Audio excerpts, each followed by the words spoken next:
Surclassé, presque balayé. L'USAP qui n'a jamais quitté l'élite depuis 1911 et ce soir au bord du précipice. Il fallait pas mal de choses en plus, il fallait... Voilà, je sais pas. Tant que c'est pas fini, moi je veux y croire. Hein. Mais maintenant, voilà, on va voir, on va digérer ça. Mais bon, voilà, il faut être un peu réaliste. 2 heures plus tôt, la pression est déjà là pour Sofiane Guitoun. Blessé, l'ailier international suit à distance le duel entre Oyonnax et Toulouse. Il faudra mettre le feu, c'est sûr, au stade olympique de Barcelone, comme en écho à Martin Fourcade, supporter catalan et double champion olympique de biathlon qui a donné le coup d'envoi. Un premier quart d'heure cadenassé jusqu'à ce que l'USAP tire profit de sa première occasion. Ballon canalisé avec Duvenage maintenant pour déclencher du jeu dynamique au large avec O qu'il faut donner dans le timing. C'est bien fait avec Geoffrey Michel en force. L'essai en faveur de Perpignan.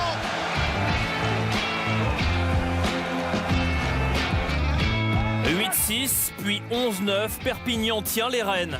Mais cela ne va durer qu'un instant. Attention à le décalage avec Virgile Bruni qui a franchi. Première initiative et finalement la réponse cinglante des champions d'Europe toulonnais. On savait qu'il y avait beaucoup d'enjeux aussi pour l'équipe en face, donc on a essayé de faire abstraction à ça, de mettre notre jeu en place. Et puis après, dès qu'on a réussi à se libérer un peu plus, on a réussi à marquer des essais. Toulon mène 16-11 après une demi-heure et Virgile Bruni trinque à la santé de ses futurs ex-coéquipiers, lui qui pendant quelques mois était la recrue phare de Perpignan. Toulon n'est pas venu faire une impasse, mais l'USAP joue sa survie, alors les cadres s'envoient. À peine 5 minutes après l'essai de Bruni, Guillem Guirado passe la ligne. Comme la semaine dernière contre Oyonnax, le capitaine catalan inscrit un essai, lui le futur joueur de Toulon.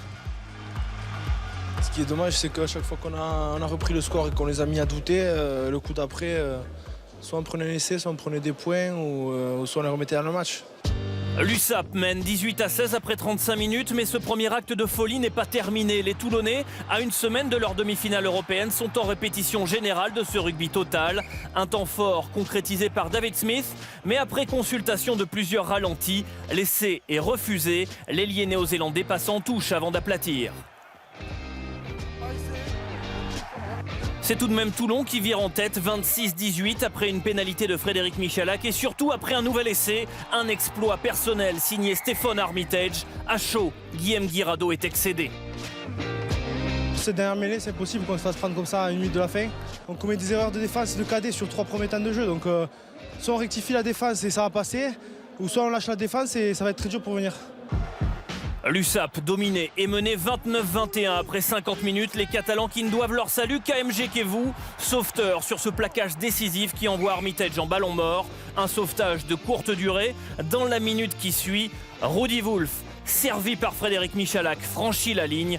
Toulon mène alors 36-21. Jean-Pierre Pérez, survivant du dernier titre en 2009, bat le rappel des troupes, mais le moral n'y est plus. Et Toulon, en faisant rentrer son banc, déroule en leader. Diosborg qui écarte, Fred Michalak, la combinaison avec Rudy Wolf, le doublé.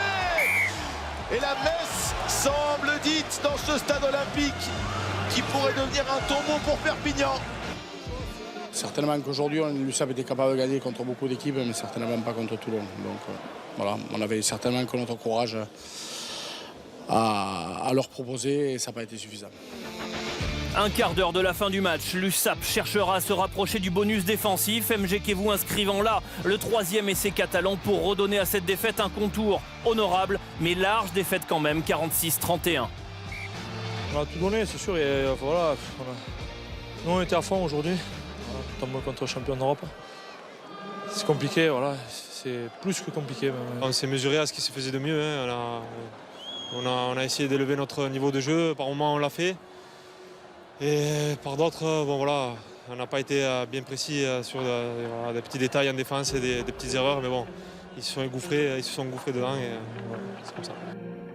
Montjuïc, stade olympique qui a souvent porté bonheur à Perpignan est peut-être synonyme de terminus en top 14, car pour se sauver,